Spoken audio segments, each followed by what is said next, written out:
So whether to get an IEM with a Type-C or get a one with a 3.5mm jack and get a DAC separately. So this is the kind of question that I frequently get from a lot of people.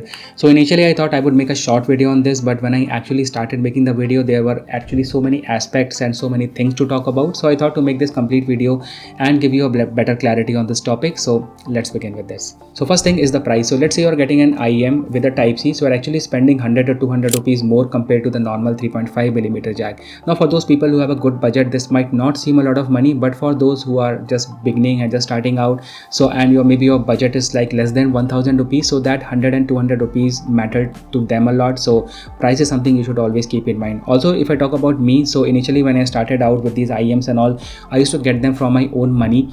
So getting all these IEMs with 3.5mm jack actually helped me saving a lot of cost, and that money was actually invested into some other thing. And based on my experience, I want to say that anyone who's getting his first IEM will eventually get the second one and maybe the third one. So you can calculate how much amount of money you may be spending in long run. So price is something that you should always keep into consideration. The next is something is called default connectivity options that you get with Type-C and with 3.5mm jack. So with the Type-C, it's going to work with your smartphone, with your laptop, but what about the other connectivity options like maybe your PC? So for this to work with your PC, you have to invest into something called Type-C female to Type-A connector. You can plug your IEM into this, and further you can plug this into any of the Type-A ports in your PC. It's going to work, but the thing is you have to again invest in these kind of connectors.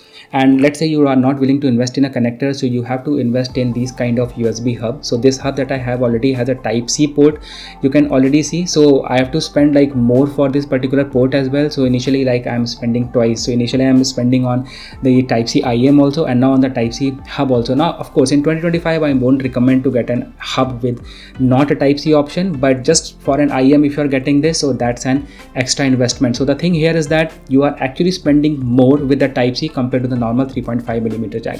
Also I want to mention that frequently people complain to me my left and right channels on the IEM are not working properly. There is a difference in the volume, there is a hissing sound, some kind of background sound always there. The IEMs are not dead silence, there is always some kind of static, and I see no one complaining about the accessories they are using. So if you look at these kind of cheap accessories that are there in the market, if you're getting from the third party sellers or websites or whatever, there isn't any sort of major quality control on this. Even if you look at these two connectors, so you can already see the one, this one actually I got from a branded expensive DAC. So this one is USB 2.0, and they clearly mention it's for 480 Mbps of data rate, that is it is capable to transfer, but this one doesn't have any that sort of a rating. Although these DACs these connectors are working absolutely fine at the moment, but there can be a problem with these connectors and also with the USB hubs that you're going to buy.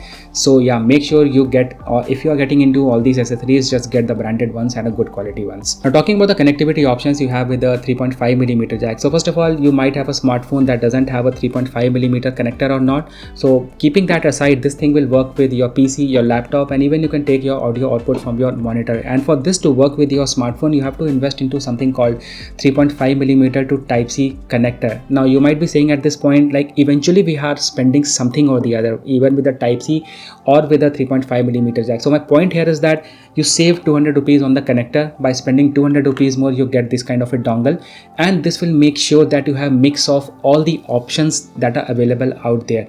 And I have like plenty of these connectors. All of these are the branded ones, and let's say if you want to have a better audio quality, so you can invest into something like this. This is a Type-C to 3.5mm dongle DAC, and this is our next topic. Now talking about the DACs, so these are something that actually give an upgrade to the audio quality. I definitely don't recommend this for the beginners, and I would say that initially just go for the normal 3.5mm to Type-C, but just in case you're very particular about upgrading the audio, you can get these DACs. Now let's say you have an IEM which has a Type-C, so we won't be able to connect this particular DAC with a Type-C IEM. And let's say if you have an IEM with a 3.5mm jack, so that connectivity feature is always there.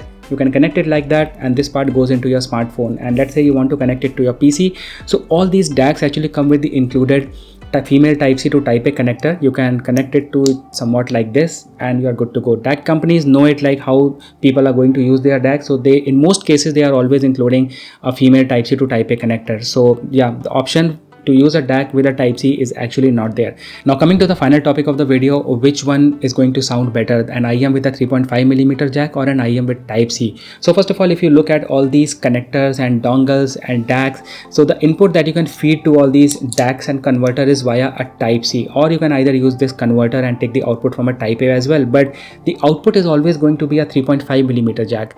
And even if you talk about my Hi-Res DAC, so it takes the input via Type-C or the Type-A, and the output is always a 3.5mm along with a 4.4mm. Now what this simply means is that the output that you are taking from your smartphone is actually a digital one, and if you are using a IEM with a Type-C, so you are actually taking a digital signal and listening it through a ear. There is no way to convert that digital signal into an analog signal, but with IEM with a 3.5mm, you are actually able to make that conversion via these DACs. You are able to convert that digital signal into an analog signal. So yeah, analog input is always better than the digital one. So in theory, IEMs with 3.5mm jack are going to sound superior compared to the ones with Type-C. Now of course you can refer to some online documents related to this topic. This topic can be very debatable. You can say that I'm listening to my Spotify and I'm getting a better volume, loud volume on the Type-C compared to the 3.5mm jack. Loudness is never a parameter of quality. So that's all about to say. That's all I have to say. So anyway, I hope this video gave some clarity to like some of you, and I hope you can make your decision wisely. Thank you so much for watching, and see you in the next one. Take care.